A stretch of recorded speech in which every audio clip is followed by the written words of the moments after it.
Good morning. Good morning তোমরাজ good morning. আজকে 23 তারিখ, কোথায় চলেছি? মুর্শিদাবাদ। আজকে সকালবেলা, কালকে ফিরবো কবে? কালকে তার মানে 24 তারিখ। 24 তারিখ। তাহলে আজকে অলরেডি মুর্শিদাবাদে যাত্রা শুরু করেছি। কে আমি, সমুদা, সোমরাজ, শুভরাজ, সুকন্যা, শ্রাবণী সবাই মিলে চলেছি আজকে। আমাদের গাড়ি এসে গেছে, একটু লেট হয়ে গেছে। কটার সময় বেরোনোর কথা ছিল আমাদের? 6টায়। আর এখন কটা বাজে? 6:30। তা আধ ঘন্টা লেট অলরেডি হয়ে গেছে, বাকিটা রাস্তায় হবে। ঠিক আছে, সাইন অফ। তাহলে আমাদের যাত্রা শুরু। Yes babes. হ্যাঁ, বেবস করছিস কেন রে? হ্যাঁ, কি সুকন্যা, কি খবর? আর সুকন্যার পাশের ম্যাডাম কি বলছে আমাদের বড় বৌদি? বড় বৌদি কোথায় চলেছো? এই তো মুর্শিদাবাদের পথে। মুর্শিদাবাদের পথে? হ্যাঁ। বাহ বাহ বাহ বাহ বাহ। তাহলে আমরা অলরেডি চলেছি মুর্শিদাবাদের পথে। ইয়েস। সমুদা কি বলছে একটু বলবে? হ্যাঁ, আমরা চলেছি মুর্শিদাবাদ পথে। আমার খুব হ্যাঁ। এক্সাইটমেন্ট লাগছে। হ্যাঁ। আমার খুব ভালো লাগছে। দেখি আর পেছনে- বেশ ভালো এনজয়মেন্ট হবে। আর পেছনে আর রাজা আর প্রজা কি বলছে? এ রাজন কিছু বল। কি হলো? এ রাজন আর কিছু বলবে না, এখন খুব প্রচুর ব্যস্ত।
আপাতত কৃষ্ণনগর ঢুকেছি, জাস্ট ব্রিজটা ক্রস করে। তো ওয়েদার মোটামুটি ভালো, সূর্য উঠেছে।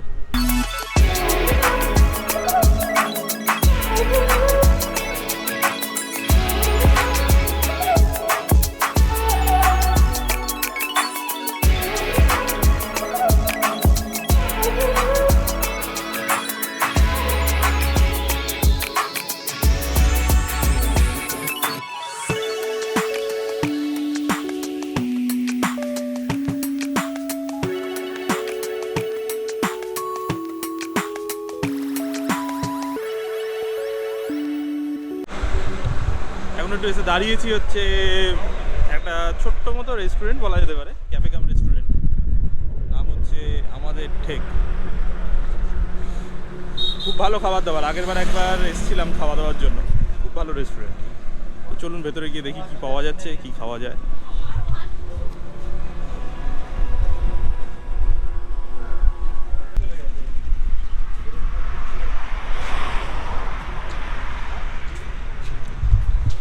ফটোগ্রাফি সেশন চলছে, আমি বাদ।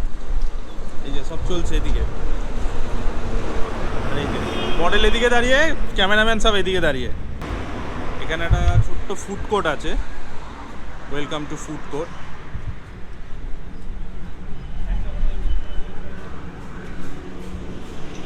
বেশ ভেতরে সুন্দর বসার জায়গাও রয়েছে।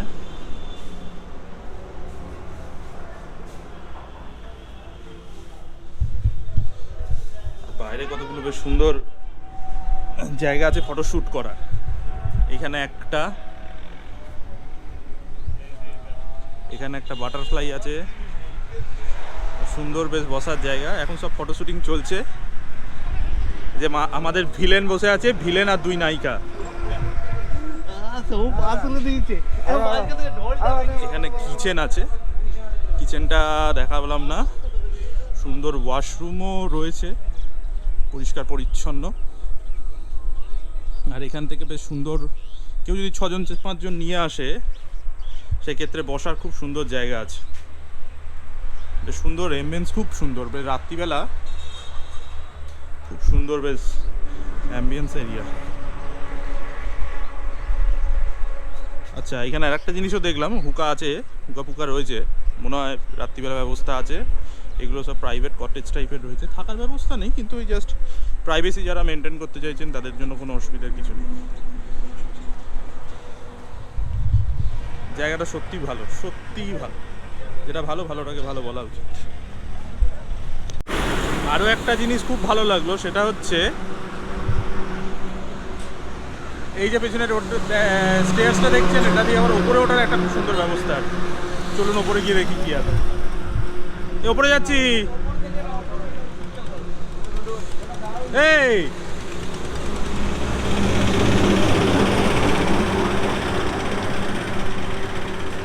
বাহ, দারুণ দারুণ, এখানে বেশ বসে খাবার খাওয়ার জন্য দারুণ দারুণ।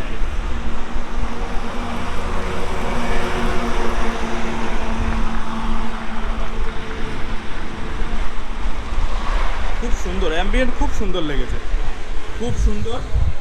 আমি প্রেফার করবো আসার জন্য। এখন খাওয়া দাওয়া জানি না, তো আমরা খাবার অর্ডার দিয়েছি, পুরি আছে আর সবজি আছে, ফুলকপির সবজি। তো এবার এখন ব্যাপারটা হয়েছে কি, ফুলকপির সবজিটা একটু পেঁয়াজ মেশানো আছে, শনিবার, তো ওই জন্য একটু বলেছি একটু আলাদা করে দেওয়ার জন্য। তো ওইটার জন্য একটু বলেছে টাইম লাগবে, দেখি কী হয়। চা একটু খেতেই যাবে, নাহলে মানে আর পারা যাচ্ছে না। চা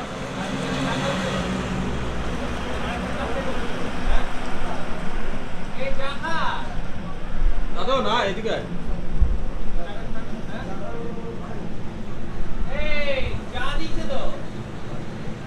এই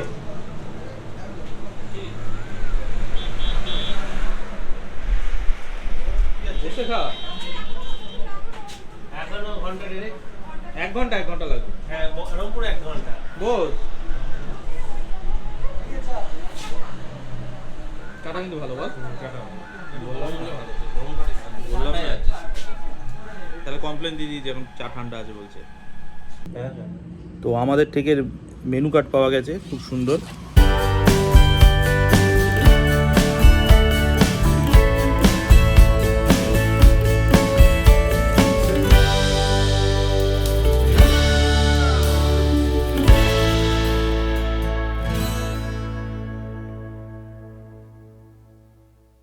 তা আপনারা দুজনে এখন কি বলছেন, জায়গাটা কিরকম? দারুণ, খুব সুন্দর তুই কি জায়গা। বলছিস বল? দারুণ জায়গা। পরিবেশ মনোরম। হ্যাঁ, একদম। পরিবেশ ভালো, পরিবেশ মনোরম। তার মানে ভালো লেগেছে তাই তো? হ্যাঁ, পরিবেশ খুব মনোরম। ভালো। তাহলে আউট অফ 10 কত? পরিবেশ Out of 9 7। একজন 7 একজন 9, তাহলে তো ভালোই তো রেটিং পাওয়া গেল। তাহলে আমাদের হচ্ছে শুভরাজ আর সুকন্যা, জায়গাটা কেমন লাগলো? বলো স্টার্ট। খুব সুন্দর। না খুব সুন্দর মানে 10-এর মধ্যে কত নম্বর দেওয়া যাবে? 10-এর মধ্যে 9। 10-এর মধ্যে। শুভ, 10-এর মধ্যে না, কি ভালো লাগলো?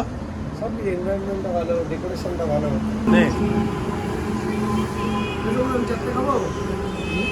সমুদা, পুরীর সাইজ কিরকম বল? অত বড় পুরি, ভালো টেস্ট। কি বলছিস বল? হ্যালো, ক্যামেরার দিকে তাকিয়ে। দারুণ টেস্ট। দারুণ টেস্ট।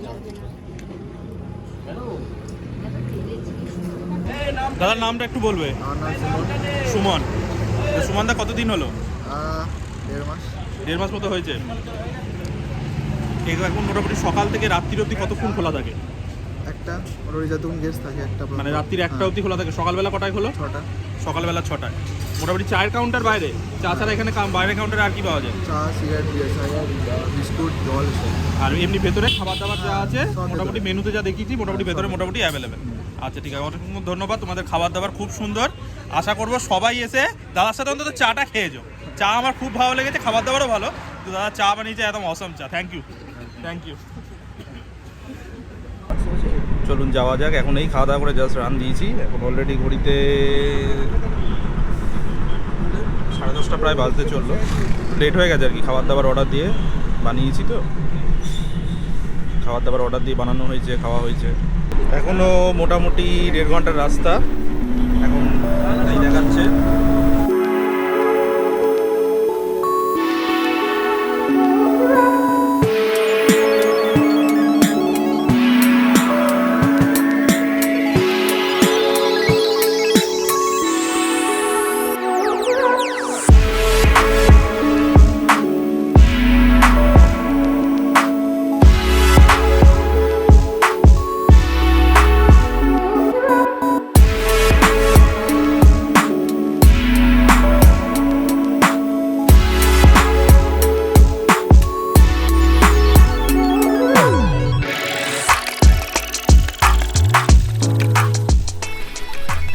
কাসিম বাজার বড় রাজবাড়ির সামনে এখন।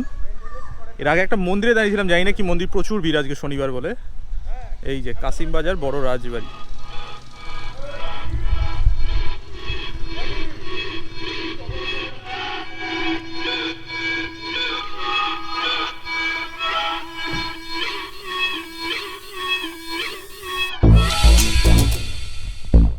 এখন আর কি এখানে ভেতরে ঢোকা নিষেধ, তার কারণ হচ্ছে প্রায় ধ্বংসাবশেষ, মানে পুরো প্রায় ভেঙে ভেঙে পড়ছে, এরকম একটা অবস্থা। মনে হয় রিপেয়ার বা কোনো কারণের জন্য হতে পারে। তাও দেখাচ্ছি সামনেটা।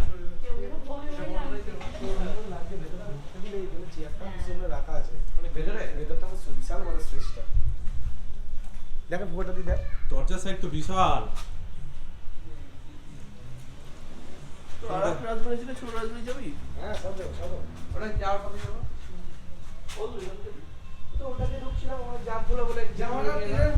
কিছু দেখা যাচ্ছে? আচ্ছা, ভেতর দিয়ে একটুখানি হালকা ফুলকা দেখা যাচ্ছে।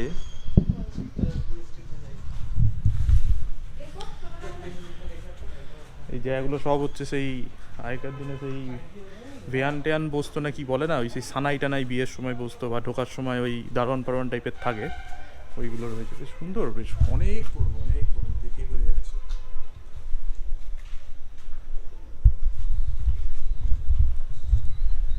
বিরাট এরিয়া, বিরাট এরিয়া।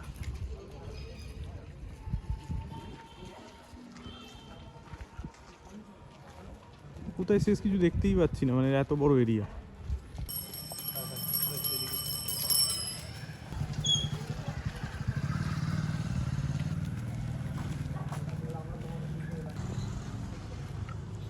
এটা আমাদের ছোট স্পট, এটা হচ্ছে ইংরাজ কবরস্থান।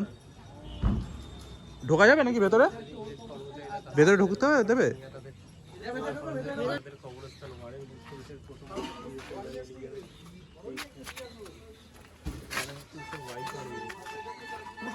আরে বাবা রে,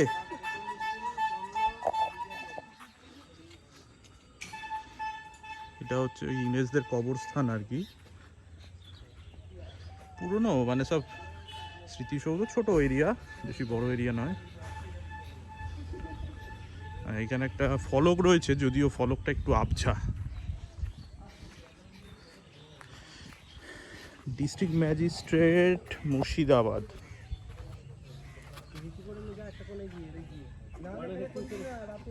পজ করে দেখে নেবেন।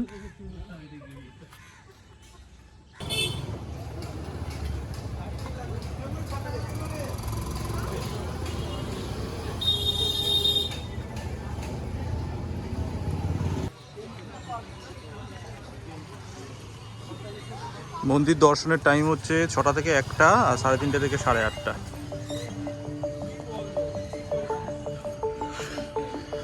বাহ, প্রিমিসেস খুব সুন্দর, পুরো গার্ডেনে ভরা।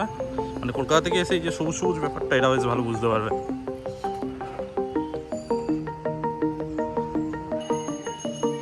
বাহ, দারুণ দারুণ।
খুব ভালো এনভায়রনমেন্ট, এত সুন্দর, পুরো ঠান্ডা পুরো একদম।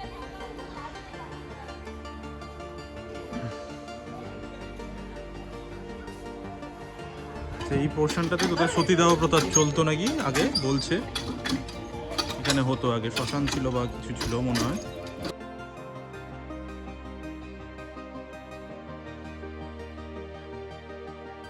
এটা হলো আনন্দময়ী কালীবাড়ি।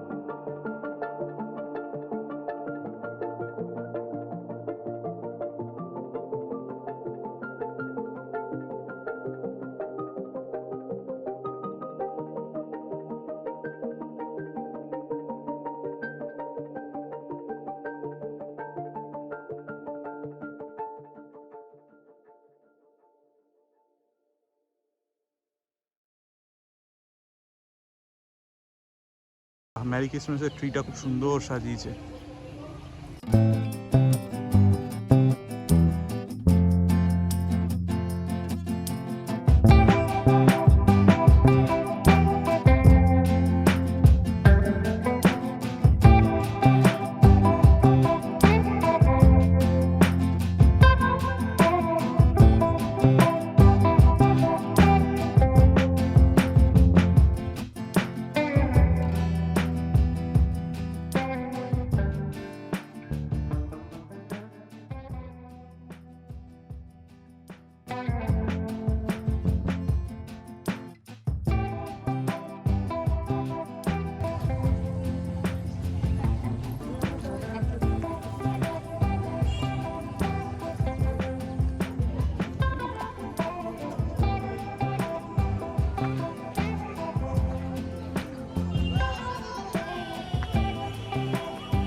স্কুল দেখেছিল আসার সময় বাঁ সাইডে নবাববাহাদুর স্টেশন মির্জাপুর থার্ড বাইক মানি বেগমে তৈরি করা হয়েছে স্কুলটা।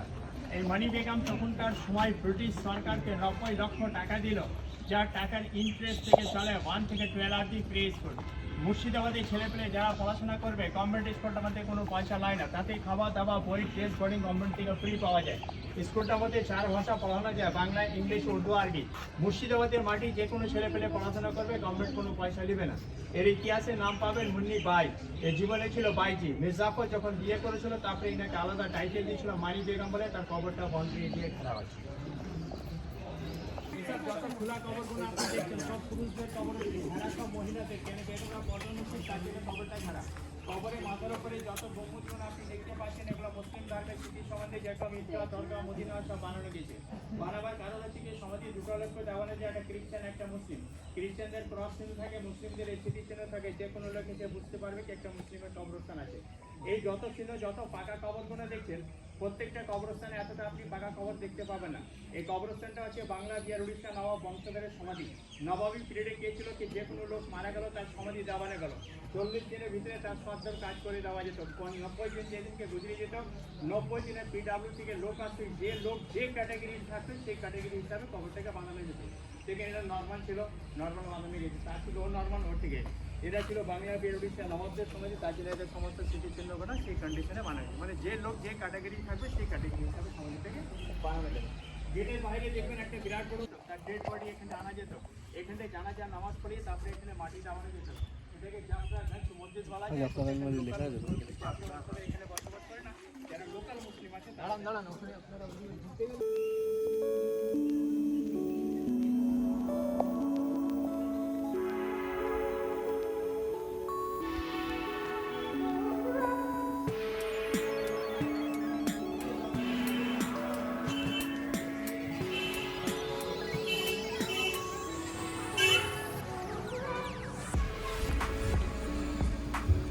এই হলো নওয়াখারাম দরওয়াজা।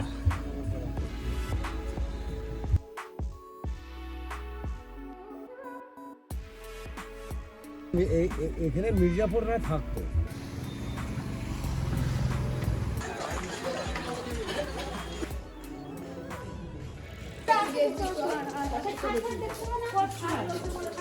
এই জন্য আমি কোনোদিন আসিনি মন্দিরটা, বুঝলে? তাই ভাবছি এই মন্দিরটা আগে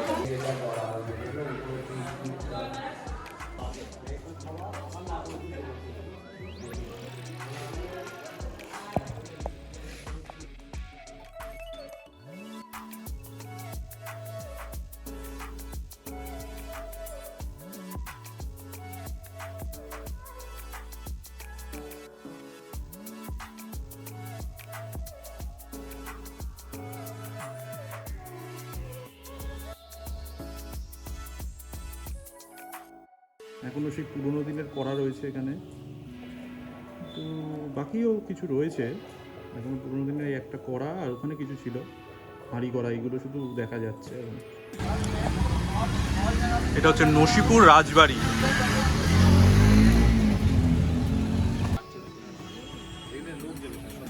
ট্যাক্স কালেক্টর ব্রিটিশদের অধীনে খাজনা আদায় করতেন, আর জোর জুলুম করে খাজনা আদায় করতে ওনাকে ডাকাত বলা হতো। ঘুরে আসবার পথে আমি এদিক দিয়ে বুঝিয়ে দেবো, তারপর ঘুরে আসার পরে এদিক দিয়ে ঢুকে নিচটা দেখে ভেতরে সিঁড়ি আছে, সিঁড়ি দিয়ে দোতলায় চলে যাবেন, সামনের সিঁড়ি দিয়ে নামবেন। এখানে আমাদের বুঝতে পারবেন যে বাড়িতে আপনারা এখন এসে পৌঁছালেন, এই বাড়িরই এটা ফ্রন্ট সাইডের নকশা কিংবা মডেল। শুনে নিন স্যার, আসুন শুনে নিন।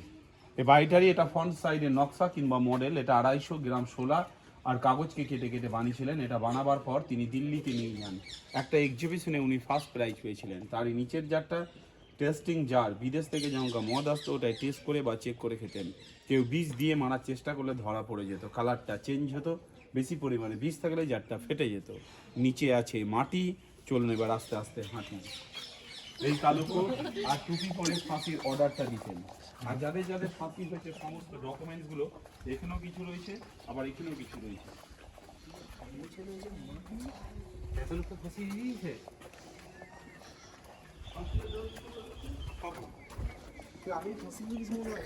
বর্গী এলো দেশে খাজনা দিব কিসে আমরা বলে থাকি। অ্যাকচুয়ালি বর্গীরা এসে সব লুটপাট করে নিয়ে যেতেন। তখনকার দিনে সোনার কয়েন চাঁদির কয়েনের ভিতরে ভরে একটা সেফ জায়গায় মাটির তলে পুঁতে রাখা হতো, আর যাকে দিয়ে পুঁতাতো তাকে মেরে ফেলা হতো যেন বাইরে ফোরকাস্ট না করতে পারে। এটা হচ্ছে হাতে টানা রোলার, খাজনা না দিলে কোমরে বেঁধে দিত, আর একই রকম চাবুক মারতে মারতে টানা টানা হতো। সামনের দিকে দেখুন বজরংবলী মূর্তি, পুরো একটাই পাথরের কাজ, এর কোনো জয়েন্ট নেই। দূর থেকে দেখে মনে হয় এটা মাটির, কিন্তু মাটির নয়, পুরোটা পাথরকে কেটে কেটে বানিয়েছিলেন। আসুন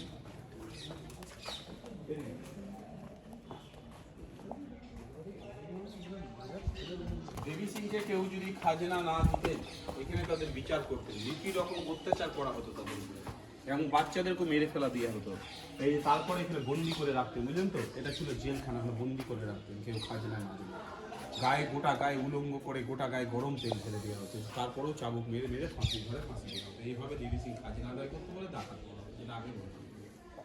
এই ফাঁকা গার্ডেনটা দেখুন, এই যে লোহার ল্যাম্পপোস্টটা দেখছেন, এগুলো চারদিকে চারটি থাম ছিল, চারদিকে বেলজিয়াম কাজ দিয়ে ঘেরা ছিল, তবে সেফ পাথর দিয়ে বাঁধানো ছিল। এই জায়গা ছিল আজ থেকে 300 বছর আগে নাচমহল, এখানে বিভিন্ন রকম বাইজিদের নাচের মতো। শোনা যায় নাকি তখনকার দিনে সব থেকে সুন্দরী ছিলেন হীরাবাই, যার নাকি এক নাইটে নাচতে পারলে 5000 স্বর্ণ মুদ্রা ডিমান্ড ছিল। জায়গাটাই ছিল নাচমহল, এখন হয়ে গেছে ফাঁকা মহল, বাইরে আছে গাড়ি। চলুন তারা তার নিয়ে গিয়ে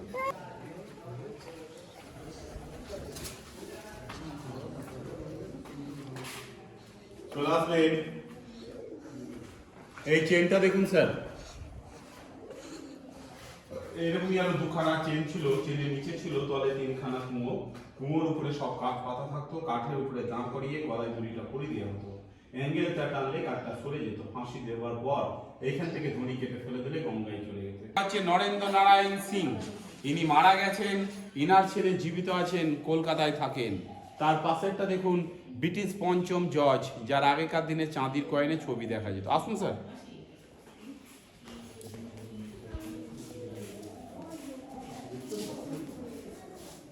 এইদিকে লক্ষ্য করবেন, তখনকার দিনে এটা রানীদের ব্যবহার করা আয়না।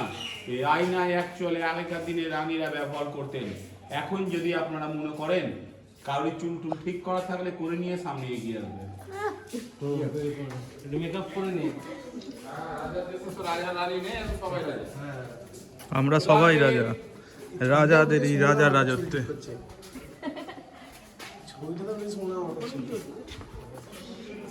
এই রে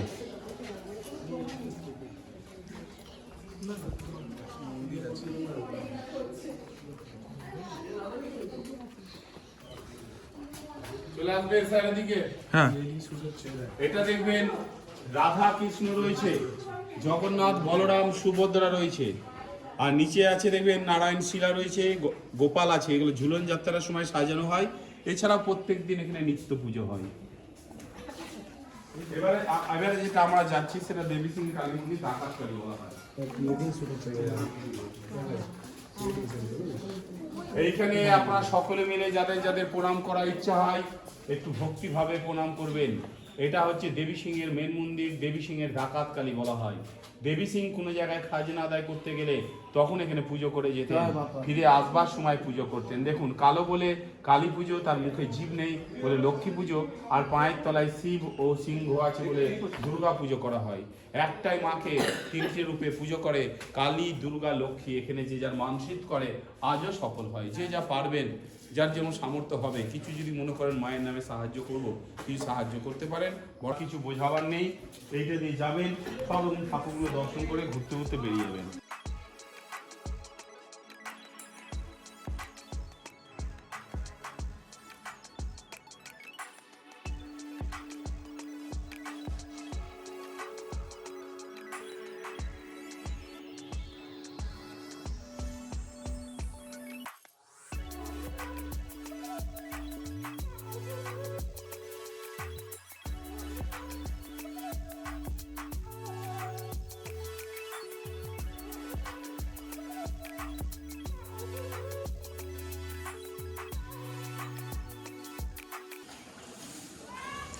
বেশ কতগুলো দুটো তিনটে মন্দির রয়েছে, আর এইখানের বিল্ডিং, এই বিল্ডিং, এই বিল্ডিংয়ের ওপরে নিচে সমস্ত জায়গায় মানে কোষাগার ছিল, সেখানে আর কি জগৎ শেঠ তার নিজের জিনিসপত্র রাখতো। সেগুলো এখন আর কি মানে সোনাদানা ছিল জগৎ শেঠ রাখতো, সেগুলো এখন সম্পূর্ণ আর কি এখানকার যে সমস্ত অস্ত্রশস্ত্র সমস্ত এই সমস্ত জিনিসগুলোকে রাখা হয়েছে। গাইড ছাড়া কিছুই বুঝবেন না, এখানে একটা গাইড অবশ্যই নিতে হবে। গাইডের কস্ট হচ্ছে 50 টাকা করে।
এটা হচ্ছে একরকম জু, এখন আর কি মনে হয় চেঞ্জ করেছে। আগে মনে হয় বাঘসিংহ থাকতো, জানি না, বলতে পারবো না।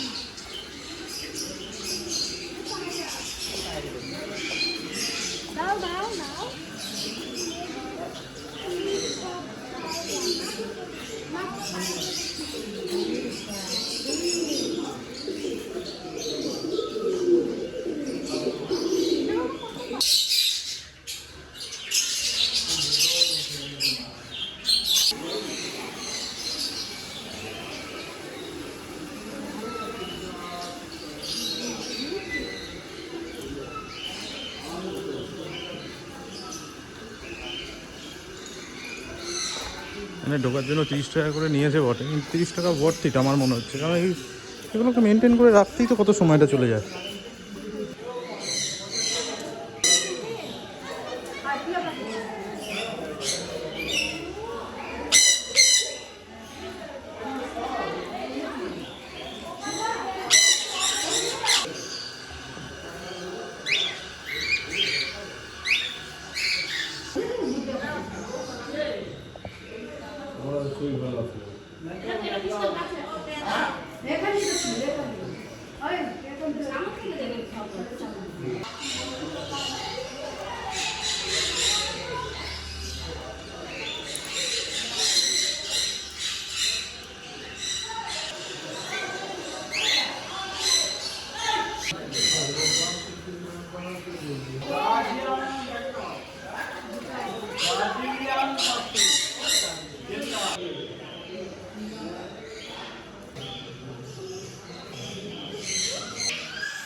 এটা দেখে যা মনে হচ্ছে, মানে আমি এখানে গাইড নিইনি, গাইডের চার্জ প্রচুর বলছিল বলে, কিন্তু দেখে যা মনে হচ্ছে মানে এটা বাগান বাড়ি তো, মানে অ্যাকোয়ারিয়ামের জায়গা ছিল, বিরাট মেনটেন করে সমস্ত কিছু করে আর কি জিনিসটা তৈরি হয়েছে।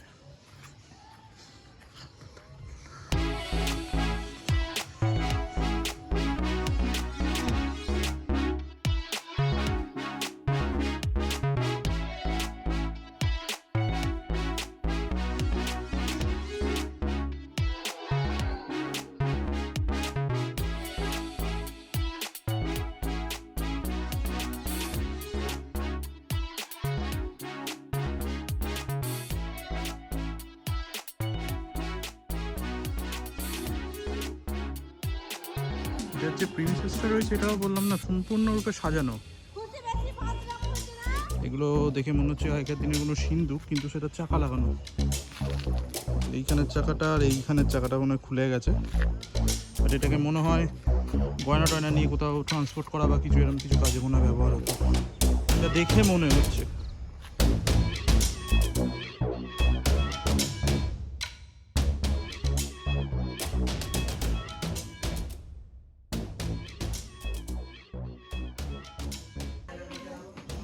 এই যে কাজগুলো রয়েছে না, এইগুলো মনে হচ্ছে অনেক পুরনো কাজ, কারণ মার্বেল কেটে বলে, এগুলো কিছু একটা বলে, আমি ঠিক টার্মসটা বলতে পারছি না, I will search on the internet. এইটা হচ্ছে অ্যাকচুয়ালি এটার কাজটা দারুণ, মানে এটা সিঙ্গেল পিস মার্বেল, মানে একটা যদি এখান থেকে ভেঙে যায় পিসটা পুরো বাতিল হয়ে যায়।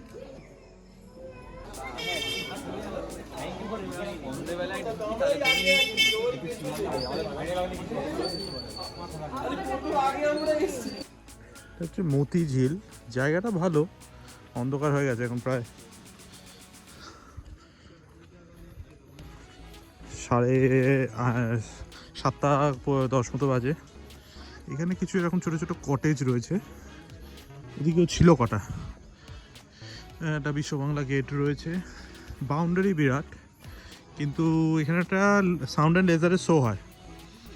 ঠিক আছে, আমরা অলরেডি পেছনে একদম ভেতরে গেছি, মানে আমরা এখন বেরোনোর জন্য বেরোচ্ছি আর কি, মানে অপোজিট ভিডিওটা আপনাদের দেখাচ্ছি। কিন্তু একটা ডিসঅ্যাপয়েন্টিং লাগলো, 30 টাকা করে টিকিট নিয়েছি, সেটা বড় কথা না।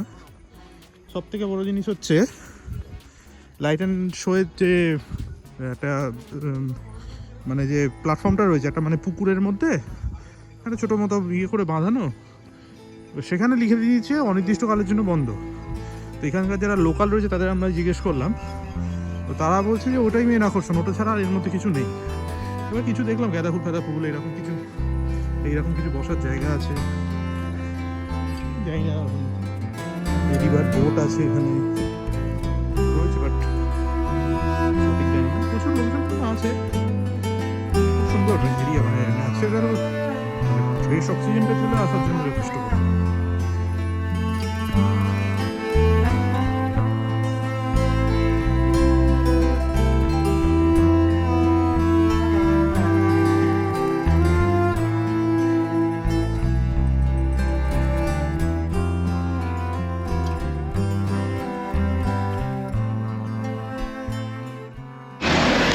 সকালবেলা এখন চা খাওয়া হচ্ছে, কালকে রাত্রিবেলা এই যে ম্যাডামকে দেখুন, ম্যাডামকে এই যে চা খাওয়া চলছে। উনি স্যার কি বলছেন? আর কিছু বলার নেই, সব বলা হয়ে গেছে। সব বলা হয়ে গেছে বলছে। আজ বাড়ি ফেরার দিন, ওই কোথায় কোথায় বাকি আছে আজকে? আজ ওই হাজারদুয়ারি প্যালেস, জাহান কোষা কামান আর কাটরা মসজিদ, এই 3টে শুধু বাকি।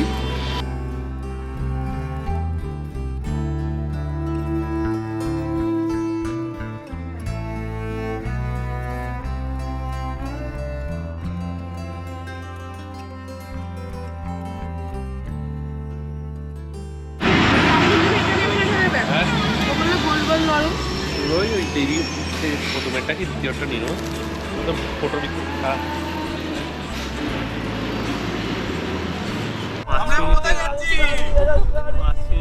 ভিডিওটা হচ্ছে তো,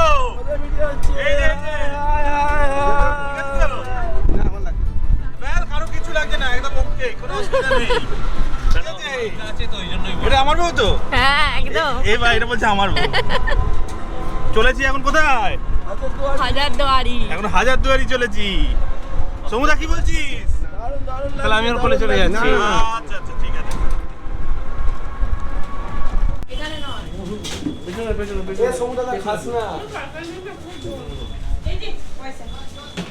একটা দিও। এই যে এটা একটা দিবেন। আর এখানে একটু তরকারি দাও, পুরো ঝোল এগুলো।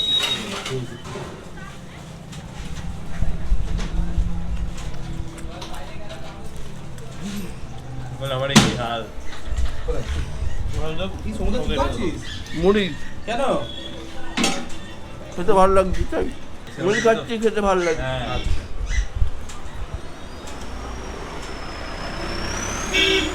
আরে এটা বার করে একটা করে খাও।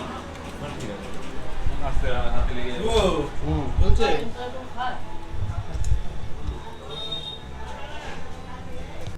এখন খুব জোর খিদে হয়ে গেছে, আর কিছু করার নেই। শুভ তাই তো? এখন জমিয়ে লুচি তরকারি চলছে মিষ্টির দোকানে।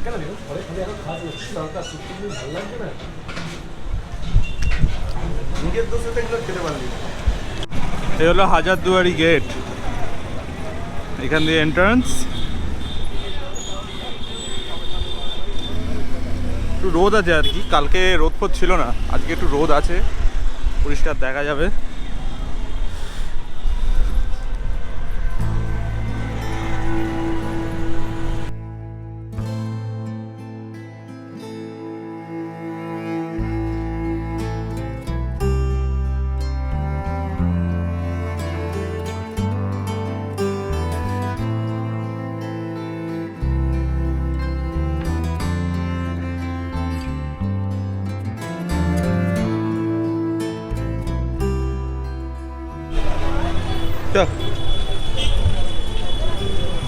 বাপরে, আমি লাইন দিচ্ছি।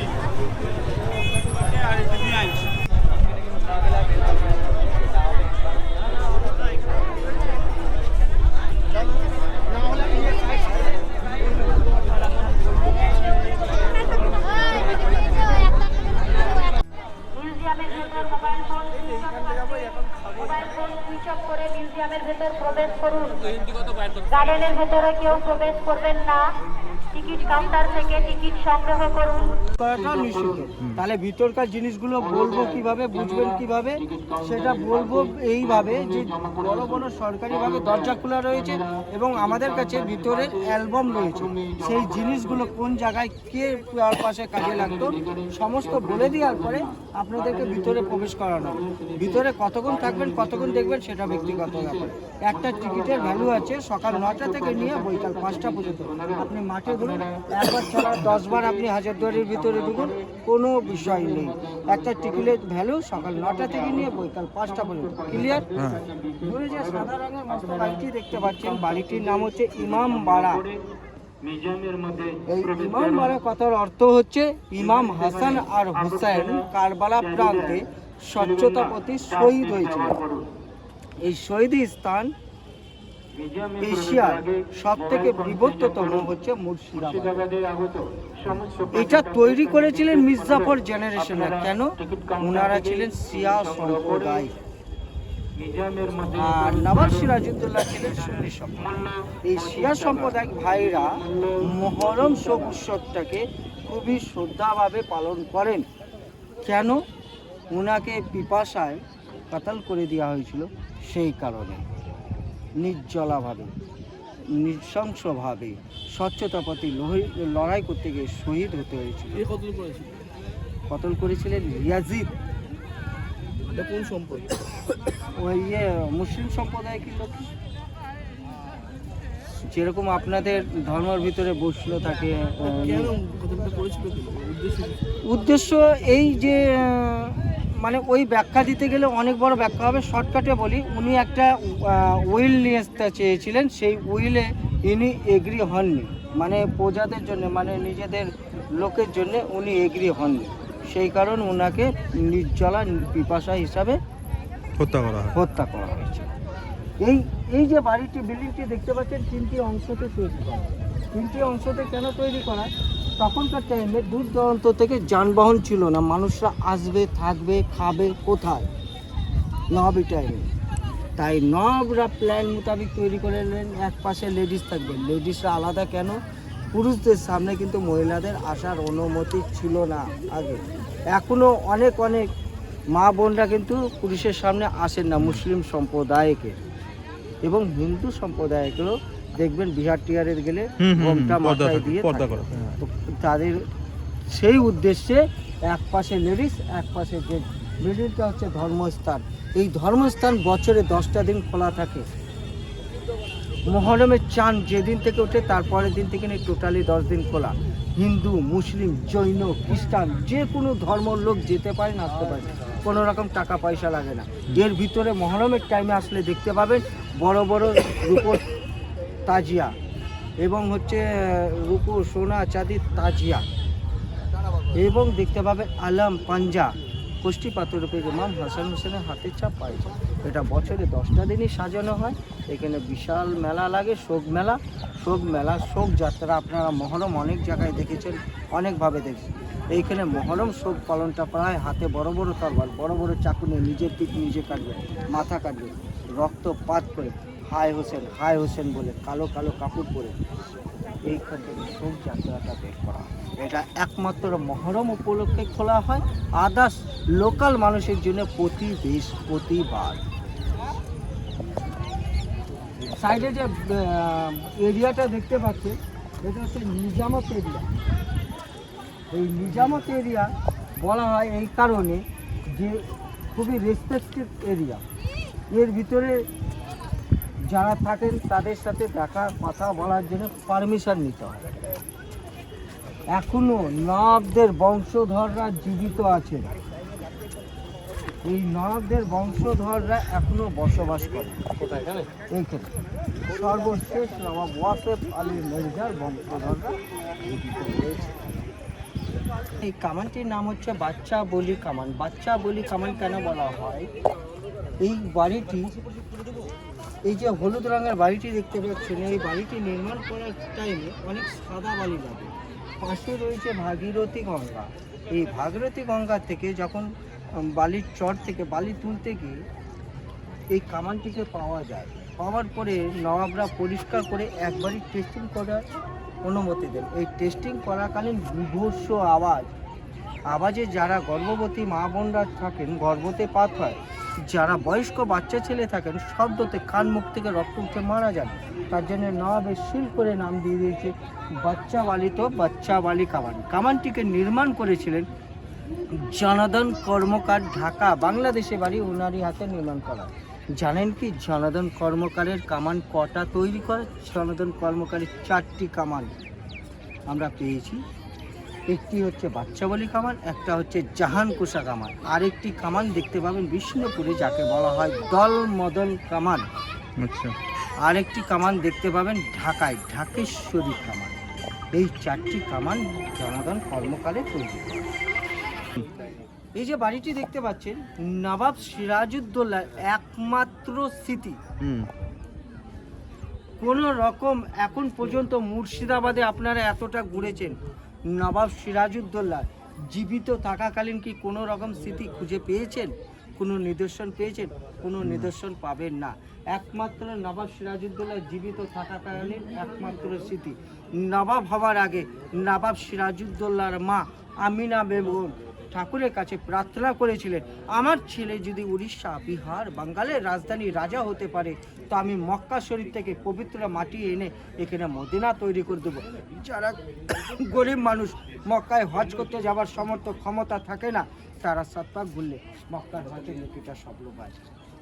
তাই নবাব সিরাজউদ্দৌলার দাদু আলী বদ্দিকা মক্কায় হজ করতে গিয়ে পবিত্র মাটি নিয়ে এসে নবাব সিরাজউদ্দৌলার হাত দিয়ে এটাকে তৈরি করে দেওয়া, যাকে বলা হয় সিরাজের মদিনা।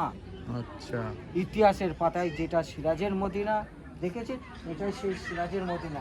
এটা প্রতি বৃহস্পতিবার লোকাল মানুষের জন্য খুলে দেওয়া হয়। 7 পাক ঘুরলে এই মনোকামনা যারা করে মনোকামনা প্রার্থনা হয়। এর ভিতরে রয়েছে কাচের জারের 3 ফুট নিচে সেই আরব দেশ থেকে আনা মক্কা শরীফের মাটিটি স্থাপন করা রয়েছে। এটাই একমাত্র নবাব সিরাজউদ্দৌলা জীবিত থাকাকালীন স্মৃতি, বাদ বাকি কিন্তু সব মরে যাওয়ার পরে এবং আগে। কামান, এই কামান দুটিকে বলা হয় ওয়েলকাম কামান। কি কামান? ওয়েলকাম কামান। কোথায় কোথায় কোথায়? ও আচ্ছা, এইখানে একটা, ওখানে একটা। আচ্ছা, এবং নবাবকে সালামি কামানও বলে, অনেকে গাধা কামানও বলে। এই কারণে নবাব যখন দরবার ঘরে আসতেন উপরে মুখ করে দুম করে বাস করে দেওয়া হতো, সবাইকে সাবধান সচেতনতা করা হতো যে নবাব দরবার ঘরে আসতেন তাকে ওয়েলকাম জানানোর জন্য। এই বাড়িটির হাইট হচ্ছে 80 ফুট, উচ্চতায় যতটা গভীরে ততটা। এই বাড়িটি টোটাল সিঁড়ি হচ্ছে 36। বাড়িটি 52খানা থামে তৈরি করা। এই বাড়িটির ভিতরে দরজা পাবেন 1000খানা, 900টা অরিজিনাল, 100টা ফলস। এই বাড়িটি তৈরি করতে 16.5 লক্ষ সোনার মুদ্রা খরচ হয়েছিল। এই বাড়িটি তৈরি করতে সামগ্রী লেগেছিল চুন, সুরকি, ইটে গুড় এবং পানে খায়া খয়ের এবং শামুকের জল দিয়ে এটাকে ছোট ছোট বাংলা ইট দিয়ে তৈরি করা এই বিল্ডিংটি।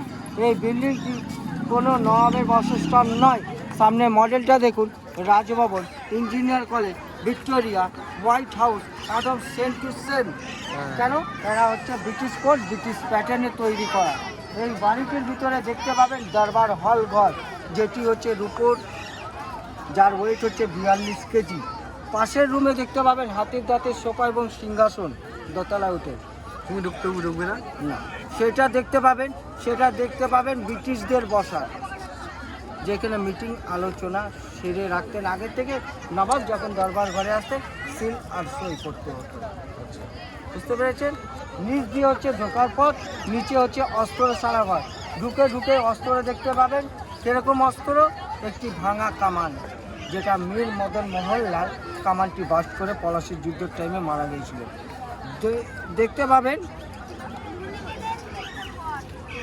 এই অস্ত্রশালা অস্ত্রটি, এই চাকুটি দিয়ে নবাব সিরাজউদ্দৌলাকে হত্যা করেছিলেন, যার নাম হচ্ছে মোহাম্মদী বেগ খঞ্জার। এরকম ঢাল তরবাল এরকম লড়াই করার ইয়েগুলো দেখতে পাবেন। টোটাল 2 থেকে 2500 খানা। দেখার পরে সিঁড়ির নিচে একখানা কুমিরের মমি রাখা আছে দোতলা ওঠার আগে।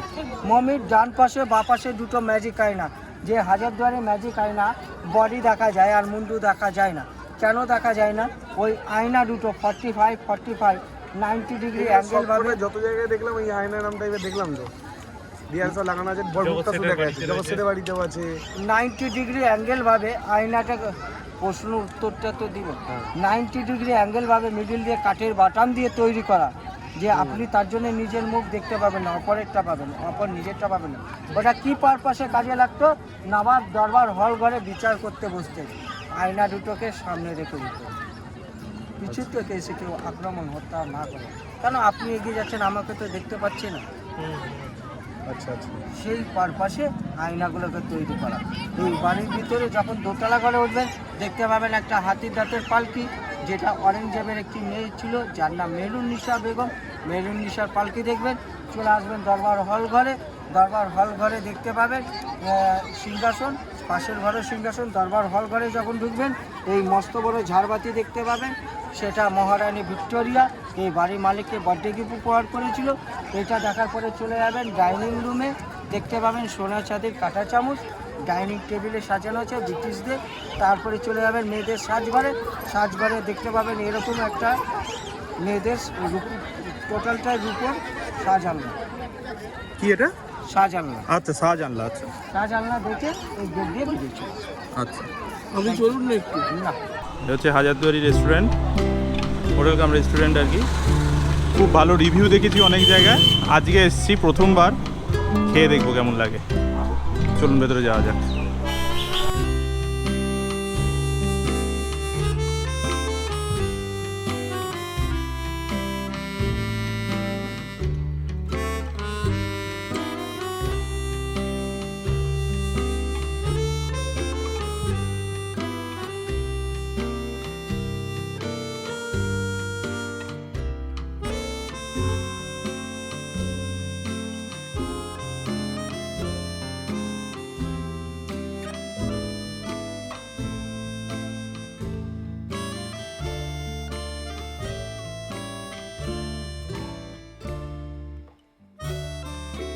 এটা হচ্ছে মেনু।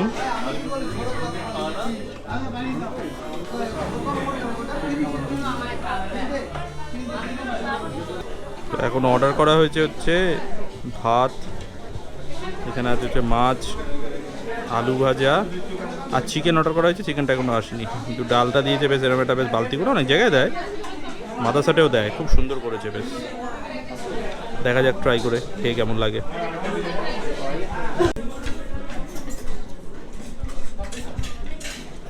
চিকেন এসেছে, এই যে চিকেন, আলু ভাজাটা দেখে বেশ ভালো লাগছে, দেখা যাক কেমন হয় খেতে।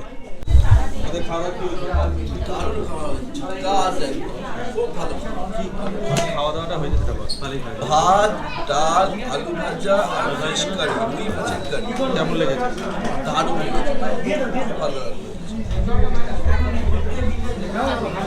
ভালো। এই চাতন, খাওয়া দাওয়া কেমন ছিল?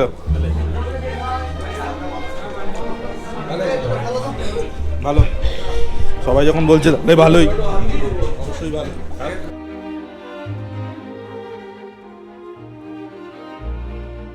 দেখুন, আপনারা যে জায়গাটি দেখতে এসেছেন, জায়গাটার নাম হচ্ছে কাটরা মসজিদ। হ্যাঁ, সব স্পটকে আপনাকে দেখে এসেছেন নাকি এখানে লাস্টে? শুধু জাহান পোশাক কামানটা বাকি আমাদের, তাছাড়া সব স্পট আপনারা দেখে নিয়েছেন। আচ্ছা, এখান থেকে কিন্তু আমাদের মুর্শিদাবাদের কিন্তু ফার্স্ট প্রথম নববী ইতিহাসটা কিন্তু এখান থেকে শুরু হয়েছে। তো অনেকে আমাদের মুর্শিদাবাদ শহর ঘুরতে আসে এই হাজারদুয়ারির উদ্দেশ্যে, তাই তো? কিন্তু এটার 106 বছর পরে কিন্তু তৈরি হয়েছে হাজারদুয়ারি, এটার 106 বছর পর। তো আপনারা এখন বর্তমানে যে পাশ দিয়ে হেঁটে আসলেন, সামনে যে সাজানো ফুলের গার্ডেন দেখতে পাচ্ছেন, রাস্তাঘাট দেখতে পাচ্ছেন, এগুলো সব কিন্তু রিসেন্ট তৈরি করা হয়েছে। আজ থেকে 300 বছর আগে এই জায়গাটা সবজি বাজার বসতো, সবজি মার্কেট বসতো বলে সেই জন্য জায়গাটার বর্তমান নাম এখন সবজি কাটরা মসজিদ। এই কাটরা ভাষাটি এটি একটি আরবি ভাষা থেকে এসেছে। কাটরা শব্দের বাংলা অর্থ হচ্ছে গঞ্জ বা বাজার। আসার পথে যে বড় বড় দুটি যে টাওয়ার যে আপনারা ফলো করছেন, এরকম টাইপের টাওয়ার আগে মসজিদের 4 কর্নারে 4টি ছিল, কিন্তু বর্তমানে 2টি আছে, আর 2টি নেই কোনো, সামনে গিয়ে বলবো। তো তখনকার টাইমে টাওয়ারগুলোকে মূলত 2টি কাজে ব্যবহার করা হতো। ফার্স্ট কাজ, এর উপর থেকে সকাল বিকাল আরবিয়ান আজান দেওয়া হতো বাঁশের চোঙের দ্বারা, কারণ তখনকার টাইমে কোনো ইলেকট্রিক সিস্টেম ছিল না, সেই জন্য সকাল বিকেল আরবিয়ান আজান দেওয়ার জন্য বাঁশের চোঙ ইউজ করা হতো। আর দ্বিতীয়ত কাজ কী করা হতো, শত্রুপক্ষের উপর থেকে ফলো রাখা হতো। আসুন। আচ্ছা, এবারে উপর নিচ রুমগুলোর দিকে আপনারা ফলো করে দেখুন। এই উপর নিচ রুমগুলো কিন্তু মসজিদের চারি সাইডে কিন্তু আপনারা ফলো করতে পারবেন। হ্যাঁ, এই যে উপরে রুমগুলো আপনারা দেখতে পাচ্ছেন, এই উপরে রুমগুলোকে বলা হয় কি মুসাফির খানা। আর নিচের যে রুমগুলো যে আপনারা হেঁটে আসেন, নিচের রুমগুলো বলা হয় ছাত্রাবাস।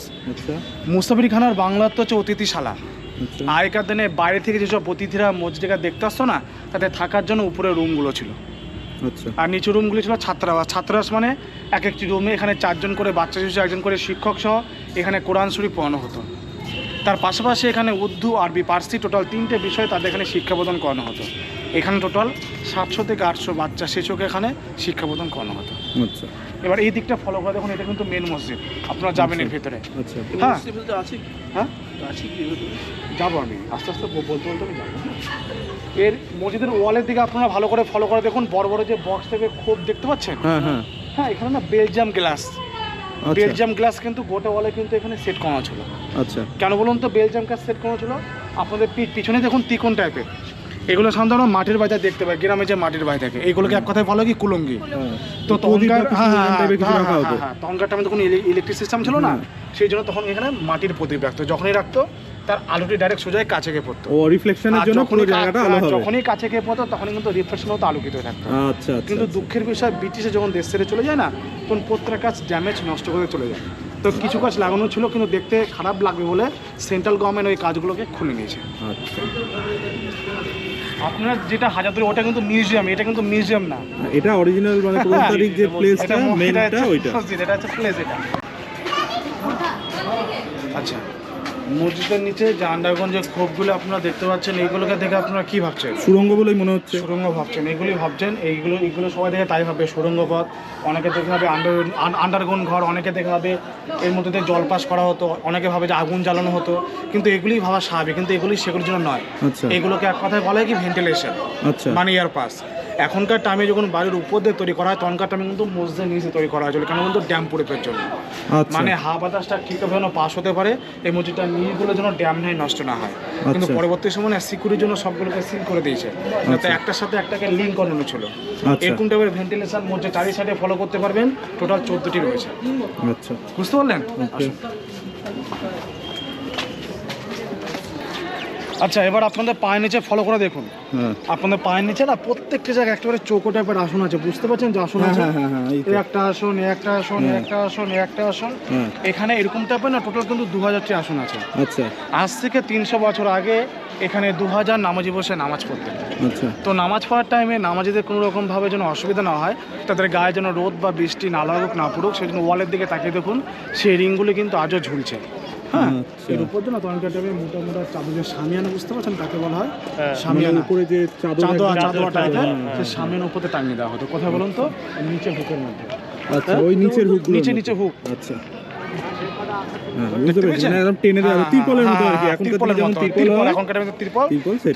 মোটা মোটা চাদর টাইপের। এবার মসজিদের ওয়ালের দিকে তাকিয়ে দেখুন, এখানে কিন্তু সেম একই কাজ লাগানো ছিল, বেলজিয়াম কাজ। কেন বলুন তো? এখানে চাঁদনিয়াতে বা জোসরাতে, আচ্ছা হ্যাঁ, এখানে চাঁদনিয়াতে বা জোসরাতে যখন আলোটি সেই কাজ উপরে পড়তো, তখনও গোটা মসজিদটা আলোকিত হয়ে থাকতো। আচ্ছা, বুঝতে পারলেন? আসুন।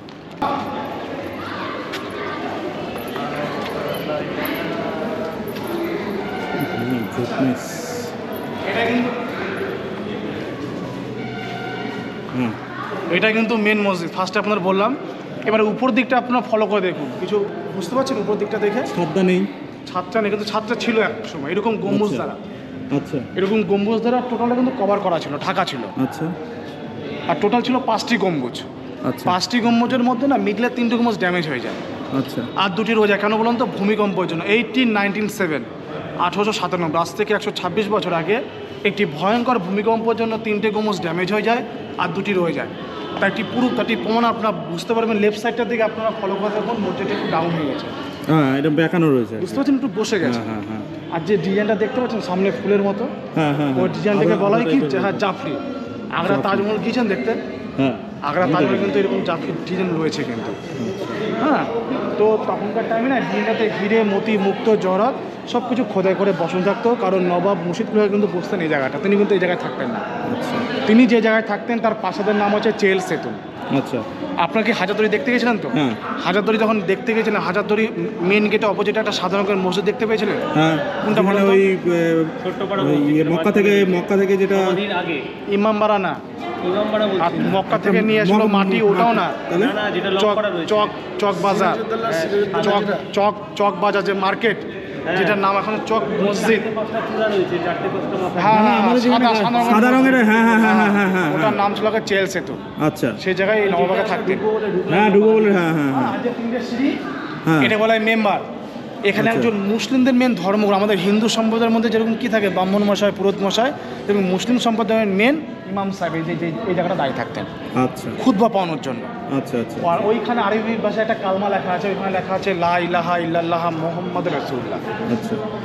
তো আপনারা যে মসজিদটা মোহাম্মদ রাসূলুল্লাহ, তো আপনারা যে মসজিদটা দেখতে এসছেন, আপনাদের মনে কিন্তু প্রশ্ন থাকতে পারে যে তখনকার টাইমে মসজিদটা কী দিয়ে তৈরি করা হয়েছিল? পারবেন বলতে কী দিয়ে তৈরি করা হয়েছিল?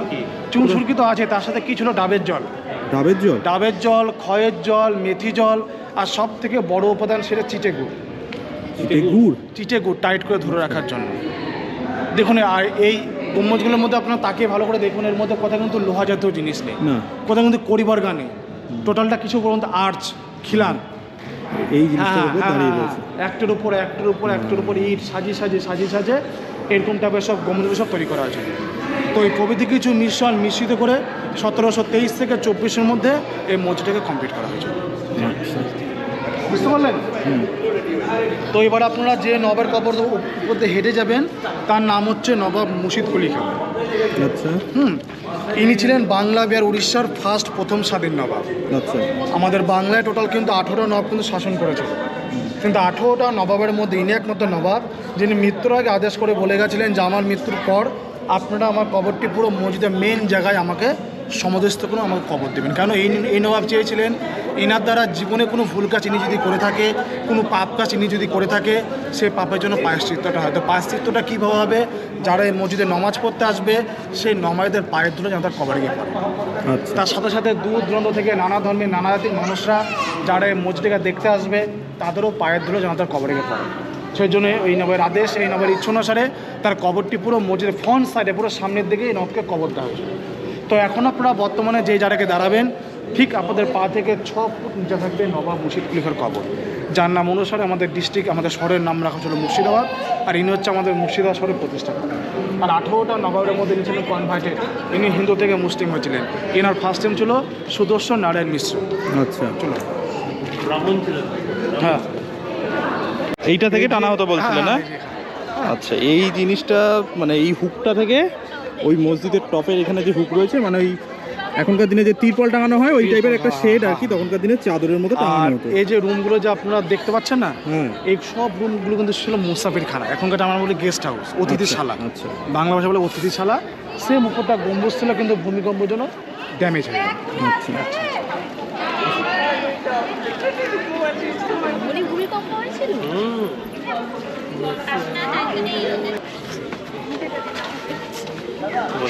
আচ্ছা, ঠিক আপনাদের পায়ের নিচে আছে এই নবের কবর। হ্যাঁ, যার বুকের ওপরে, যার কবর ওপরে বর্তমানে এখন আপনারা দাঁড়িয়ে আছেন। হ্যাঁ, আর আপনারা যেখান থেকে প্রবেশ করলেন না, ওটা ছিল মসজিদ ব্যাক সাইড, এটা মসজিদ ফ্রন্ট সাইড। যেহেতু এখন সামনে মেন রোড, সেটা এখন ফ্রন্ট, এটা এখন ব্যাক সাইড। আর এই জায়গাটা না জালি টাইপের সিস্টেম করেছিল, ওপরটা জালি বলতে নেট টাইপের ছিল। কেন বলুন তো? সেই নেটের সাথে তার পায়ে ধরে কবরে গিয়ে পড়তো, কিন্তু সেন্ট্রাল গভর্নমেন্ট এটাকে টেক আপ করার পর ওপরটা সিল করে দেখানো, পরবর্তী সময় সে কোনো জন্য অ্যাক্সিডেন্ট হয় সেই জন্য। আচ্ছা। আর দ্বিতীয় একটি বিষয় ছিল বৃষ্টির জলে কবরটি নষ্ট হয়ে যাচ্ছিল, সেই জন্য উপরটা সিল করে দেয়। বুঝতে পারলেন? আসুনকে দেখবেন কবরটা। এটা হচ্ছে কবর।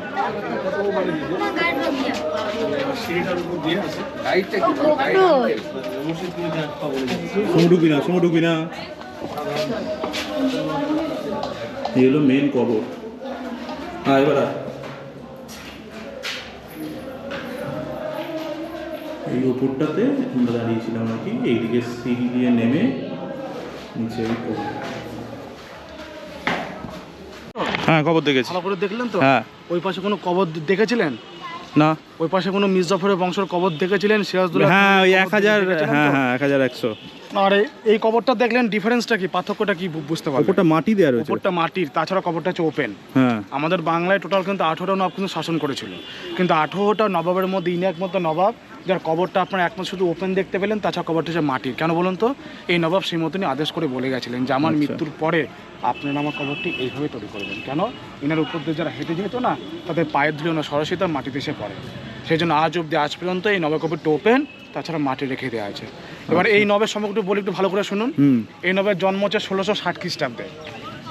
কোথায় বলুন তো? দাক্ষিণাত্যে, দক্ষিণ ভারতের বুরহানপুর গ্রামে একটি হিন্দু ব্রাহ্মণ পরিবারে। কিন্তু খুব বাল্য বয়সে তার পিতা তাকে বিক্রি করে দেয়। কোথায় বলুন তো? দিল্লির মিনা বাজারে। তখন তার বয়স ছিল 6 বছর। কেন বিক্রি করে দেয়? অভাবের জন্য। আর তখনকার টাইমে কী হতো বলুন তো? দিল্লির মিনা বাজারে মানুষ কেনা বেচা হতো তো কৃতদাস হিসাবে। আর তখনকার টাইমে সে দিল্লির মিনা বাজার থেকে এই নবকে কিনে নিয়েছিল পারস্যিক এক ব্যবসায়ী, তার নাম ছিল হাজি সুফি। এই হাজি সুফি লোকটি কী করলেন? এই নবকে কিনে নিয়ে তাকে সোজা পারস্য নিয়ে চলে যায়। তাকে পারস্য নিয়ে গিয়ে তাকে ইসলাম ধর্ম দীক্ষিত করে। ইসলাম ধর্ম দীক্ষিত করার পর তার নাম পাল্টে রাখে মোহাম্মদ হাদি। এই নবের ফার্স্ট মুসলিম নেম হচ্ছে মোহাম্মদ হাদি। কিন্তু সে হাজি সুফির লোকটা না খুব ভালো মনের ব্যক্তি ছিলেন। কেন বলুন তো? এই নবকে না তাকে তার সন্তানের মতো ভালোবাসতেন।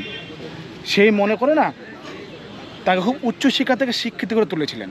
কিন্তু এই নবের যখন 28 থেকে 30 বছর বয়স, তখন হাজি সুফি লোকটি মারা যায়।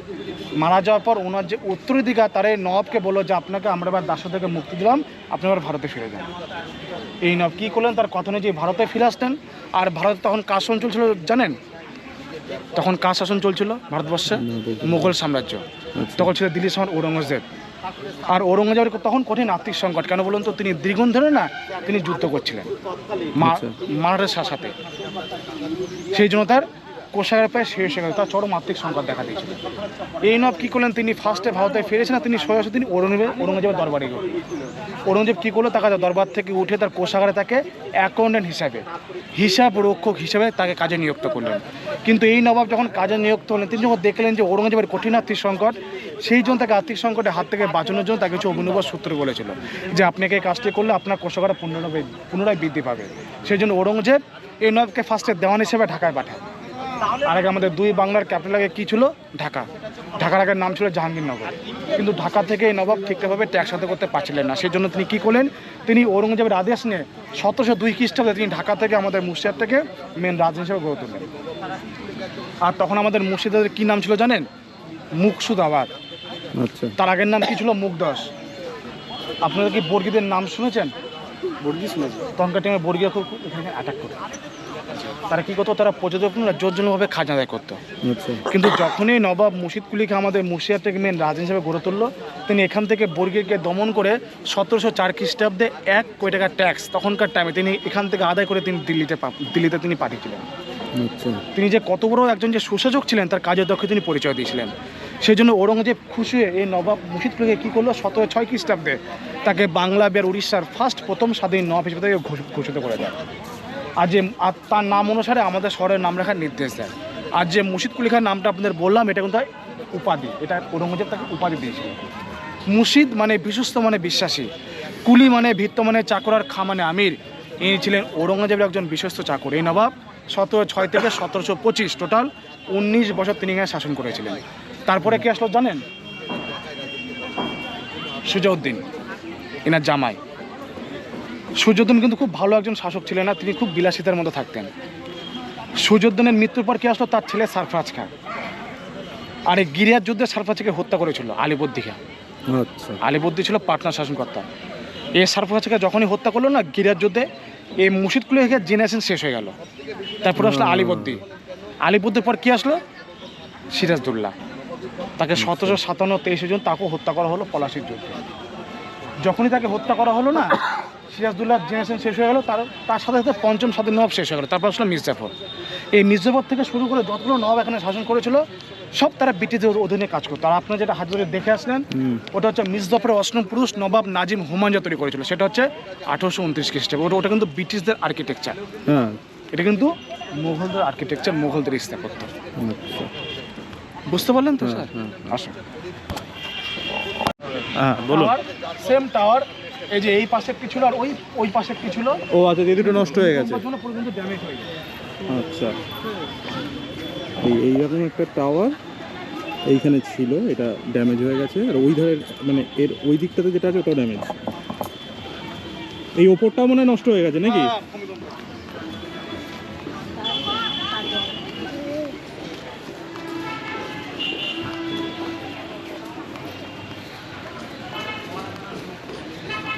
ওয়ালের গায়ে উল্টো টিগুলো দেখতে পাচ্ছেন? হ্যাঁ। এই উল্টো টিগুলো কিন্তু মোজে চারি সাইডে আপনারা দেখতে পাবেন। তখনকার টাইমে কোনো ইলেকট্রিক সিস্টেম ছিল না, আচ্ছা। সেই জন্য আলোকিত করার জন্য এখানে ক্যান্ডেল লাগিয়ে দেওয়া হতো।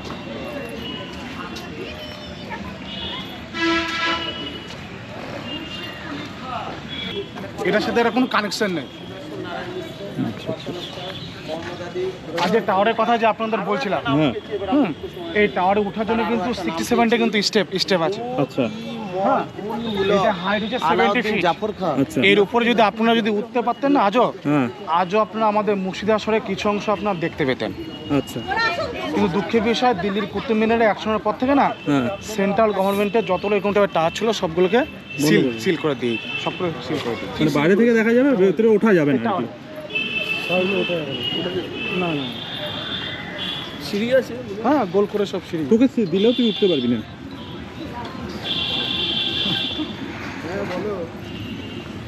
আমরা এখনো মাঝে মধ্যে খুলে স্টাফটা উঠে ঠিকঠাক করে।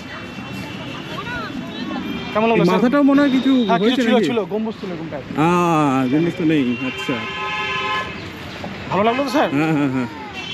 আপনার নাম্বারটা একটু বলে দেবেন। আচ্ছা, এখনই বলবো? নাম আর নাম্বারটা একটু বলে দেবেন। আচ্ছা, আমার নাম হচ্ছে দেবনাথ। হ্যাঁ, আচ্ছা, দেবনাথ। 8918629458। আচ্ছা, কটা থেকে কটা মোটামুটি এটা খোলা থাকে? এটা হচ্ছে এখন 9টা থেকে 5টা অবধি।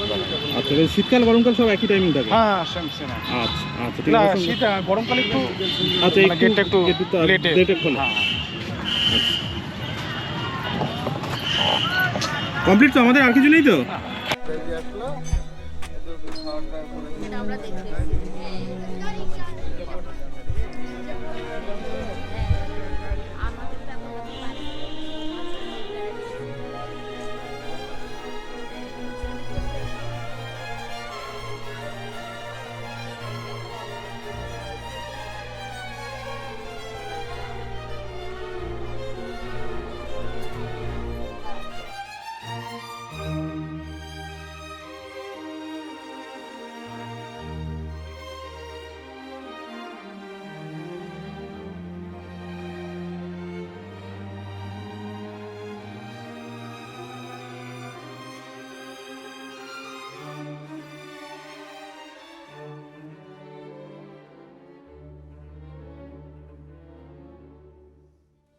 হ্যাঁ, বলো বলো।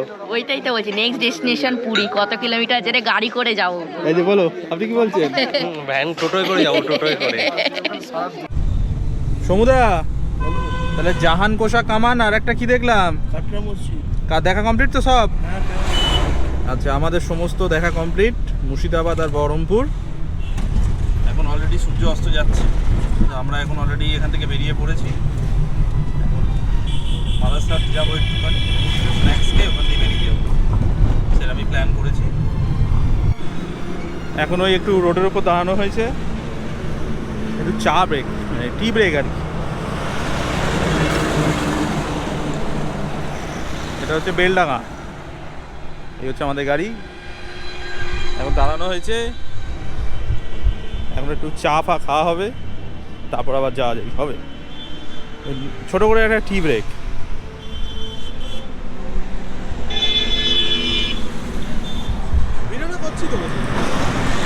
চায়ের দোকানে একটু খাওয়া গেছে, এই চায়ের দোকানে ভিডিও এখন খাওয়া হচ্ছে, ঠিক সেই টি ব্রেকে চলছে। দেখা যাক কী হয়। সমুদা কই? সমুদাকে নিতে হবে তো। এখন মুখ ছাড়াচ্ছে। সমুদা, তোমার কি খবর বলো? হ্যালো। হ্যাঁ, তুমি কি খাচ্ছ? কাটি ভাজা, নিমকাউসের মিক্সচার, এই চা,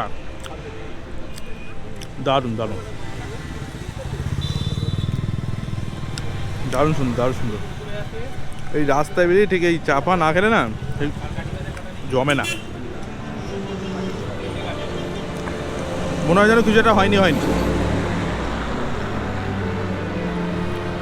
এখন পরবর্তী ডেস্টিনেশন হচ্ছে কৃষ্ণনগরে, একটু মাদারসাটে দাঁড়াবো। এখন ডিপেন্ড অন দ্য টাইম হয়ে গেছে আর কি, যদি দাঁড়াতে পারি মানে সময় থাকে তাহলে দাঁড়াবো, যদি দাঁড়াতে পারি তাহলে দেখি হালকা ফুলকা কিছু একটু ভোজন পেটে দেবো। আর যদি না দাঁড়াতে পারি, সেরকম যদি সিচুয়েশান না হয়, তাহলে অদরের মিষ্টির দোকান থেকে ওই সরবাজার একটা সরপুলি আছে নিয়ে বাড়ি। ধরুন আবার চাটা একটুখানি আমেজ করে খেয়ে নিই, আবার মাদ্রাসাতে পৌঁছে কথা হবে।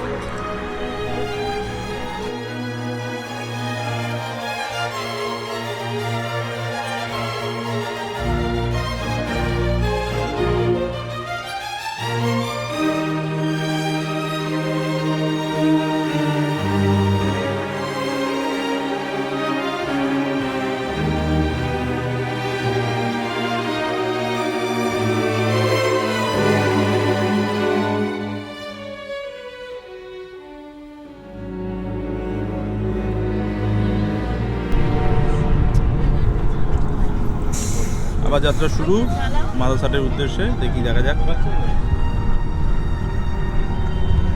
সব থেকে ভালো হয় আমার ভাতটা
পাটা তুলে বাবু বড় আমি এটা নিয়ে যাবো।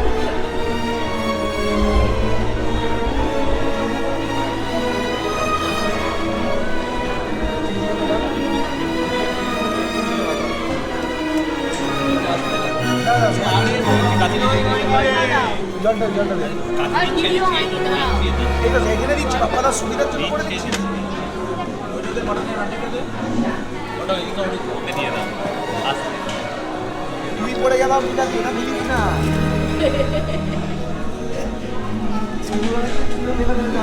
ঠিক আছে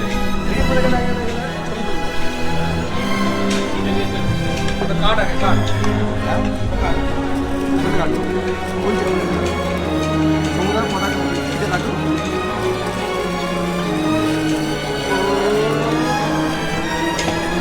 কেটে দিয়েছে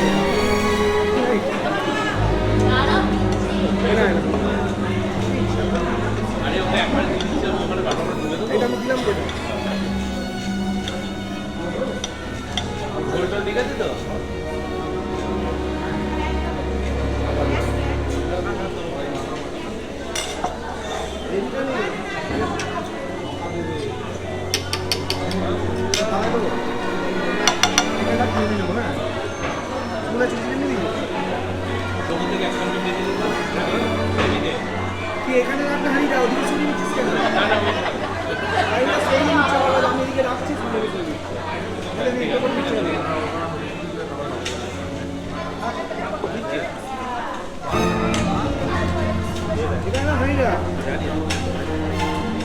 ওকে দাও এক পিস।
খেতে শেখ, আগে খেতে শেখ।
এই গাড়িটা মনে হচ্ছে ব্রেকডাউন হয়েছে। এই গাড়িটা ব্রেকডাউন হয়েছে। ব্রেকডাউন হয়েছে বলে কপাল ভালো, ওই দেখো গাড়িতে ইয়ে লাগানো আছে, জ্যাক লাগানো রয়েছে। চাকা জ্যাক লাগানো রয়েছে। এই তো নবদ্বীপ থেকে গৌরাঙ্গ ব্রিজের মাঝখানে ব্রেকডাউন। এখন কি সুন্দর দোলা খাবে দেখো না ব্রিজটা।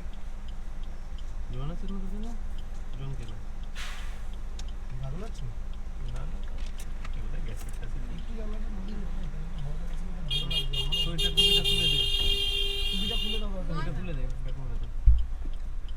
আদনান জমিয়ে জ্যাম, যাকে বলে জমিয়ে জ্যাম, মনে 1 ঘন্টা হয়ে গেল দাঁড়িয়ে রয়েছে।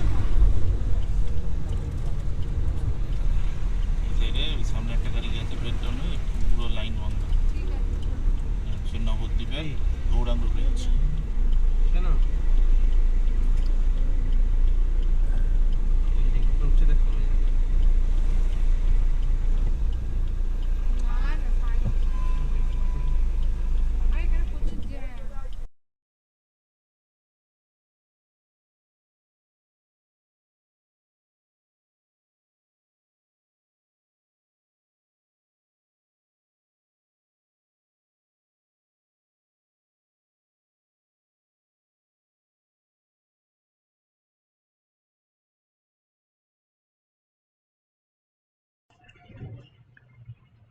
আশা করছি আপনাদের ব্লগটা কতটা ভালো লাগলো সেটা নিশ্চয়ই কমেন্ট সেকশনে জানাবেন।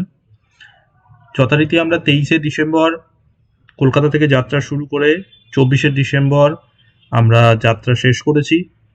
তো আমাদের এবারের পুরো যাত্রাটা তো যথারীতি আপনারা ভিডিওতে দেখলেন, তবু আমি একটুখানি জিস্টে বলে দিচ্ছি হালকা করে। আমরা কলকাতা থেকে 23 তারিখে যাত্রা শুরু করে সেখান থেকে সোজা চলে আসি বহরমপুরে 4টে স্পট দেখে সেখান থেকে চলে যাই মুর্শিদাবাদের সমস্ত স্পট কিছু দেখে মেন যে দুটো ছিল, একটা হচ্ছে প্যালেস মুর্শিদাবাদ হাজারদুয়ারি প্যালেস এবং দ্বিতীয়টি হচ্ছে কাটরা মসজিদ, আর তার সাথে জাহানগোসা কামান। এই 3টে স্পট আমাদের বাকি ছিল, মানে 23 তারিখে আমাদের সন্ধে হয়ে গেছিলো বলে আমরা দেখতে পাইনি, তো সেই কারণে আমরা 24 তারিখে দেখেছি। তো যথারীতি আপনারা পুরো ব্লগ দেখলেন। আমার ব্লগ চ্যানেল কিন্তু সম্পূর্ণ নতুন, যারা দেখছেন আশা করি একটা সাবস্ক্রিপশন। আমার চ্যানেল কিন্তু সম্পূর্ণ নতুন, যারা দেখছেন আশা করব একটা লাইক, এবং ভালো লাগলে এবং যদি ভালো না লাগেনি অবশ্যই কমেন্ট সেকশনে জানাবেন। এবং আপনাদের সকলের কাছ থেকে একটি অনুরোধ রইল, সেটা হচ্ছে চ্যানেলটি সাবস্ক্রাইব করে পাশে থাকবেন। আশা করি পরবর্তী ভিডিওতে আপনাদের সাথে আবার দেখা হবে। আর কোন জিনিসটা খারাপ লেগেছে, কোন জিনিসটা ভালো লেগেছে এবং আরও কীভাবে ইমপ্রুভমেন্ট করা যায়, যদি কোনো সাজেশন থাকে বা কিছু থাকে অবশ্যই কমেন্ট সেকশনে লিখতে ভুলবেন না। নমস্কার, ভালো থাকবেন, দেখা হচ্ছে আবার পরবর্তী ব্লগে।